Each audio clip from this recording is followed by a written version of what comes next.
For today's video, madlang person, ay maglalakwat sa ang pamilya ba? Alam nyo, madlang person, minsan lang talaga kami lalabas ba at minsan lang din talaga namin to igagala itong dalawang junakis namin dahil syempre wala namang extra budget. Oy, hindi pwedeng maglakwat sa lakwatsa na walang budget ba? O kung iwaldas talaga madlang person, lakwat sana, waldas, tapos pag uwi, wala nga later. Kaya minsan lang talaga namin maigala ba at saka gagala dahil syempre kailangan may extra budget din at saka hindi naman pwede kailangan talaga magala-gala. Uy, wala namang masama magala madlang person, kaso lang syempre may dalawang junakis nga kami kaya kailangan talaga may extra budget. Pupunta lang pala kami dito sa malapit namin bayan madlang person, dito sa Montalban Town Center. Ang plano talaga namin madlang person ay mag-SM kami ba, mag-SM sana. Kaso lang medyo malayo-layo din sa amin ang SM. Oy, kaya sabi ko, magbayan na lang tayo, Victor. Oy, tapos itong si Cordapia, ang sabi niya sa akin, Macdo daw, Macdo. Dito lang din yan sa Kasiglahan, malapit sa amin. Sabi ko, mag-Macdo, kunti lang yung magagala nyo dyan. Kaya ayan, nagpunta na lang kami sa bayan para medyo malaki-laki ang lilibutin namin ba. Mag-window shopping lang naman ang pamilya. Ikot-ikot lang sa buong Montalban Town Center madlang person ba. Ikot-ikot lang, walang bili-bili dyan ba. Kapag may kasama junakis madlang person, diretso sa Jollibee. Oy, kakain muna kami dyan bago kami mag-ikot-ikot kay nakakapagod baya mag-ikot-ikot ha. Bali, tanghali na pala kaming umalis madlang person, isakto tanghalian na rin pala kami sa Jollibee, diba? Tanghali na rin kasi kami nagising madlang person. Oy, kay syempre kagabi nagshot puno baya kami ni Victor ha. Tapos pagising din namin sa umaga niyan ay sinampay din namin kaagad yung nilabhan ko kagabi ba. Medyo busy-busy din ang linya namin dyan madlang person ba bago kami umalis kay naglinis muna kami saglit sa bahay pati na sa tindahan ba. Ganda rin yung maglinis muna bago umalis madlang person para pag uwi ng pamilya okay na makapagpahinga na kay pagod man ang pamilya sa kalakwatsa. Katapos din pala namin kumain ng Jollibee madlang person at dito naman kami tutungo sa fun house, itong mga laro-laro ng mga bata ba kay nag-request man, nagturo-turo man sila ba. Ano pa bang gawin ng mga magulang madlang person kundi pagbigyan ang mga anak no kay minsan lang naman din kasi yan. Oy, nilibot-libot mo muna namin dito yung fun house madlang person, titignan namin kung ano pa yung mga magagandang lalaruin ba. At nagpunta na rin pala ako sa counter madlang person para ipabarya ko tong 50 pesos ba. 50 pesos lang muna madlang person kaya hindi pa namin alam kung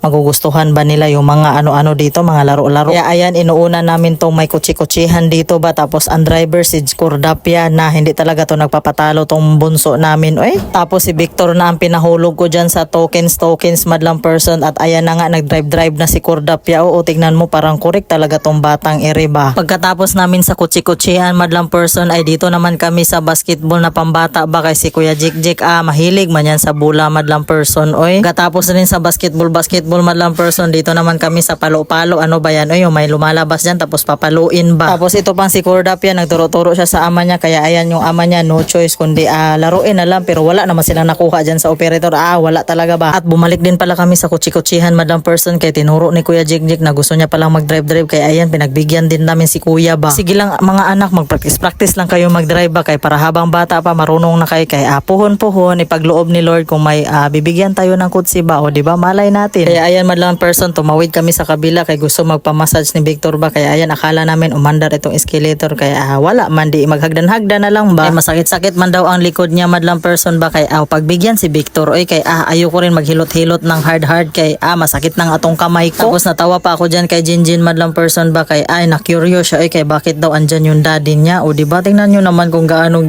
ginawa ni Jinjin. Sinabi ko na lang kay Cordapia na massage daddy sleep. Tapos sabi niya okay. Pagkatapos naman ni Victor magpa-massage madlang person, dumiretso kami dito sa ukay-ukayan. Oy, tingin-tingin lang kami dito madlang person ba kung may maganda ba, kung may magustuhan ba kami dito pero wala man. Oy, kaya uwi na lang kami.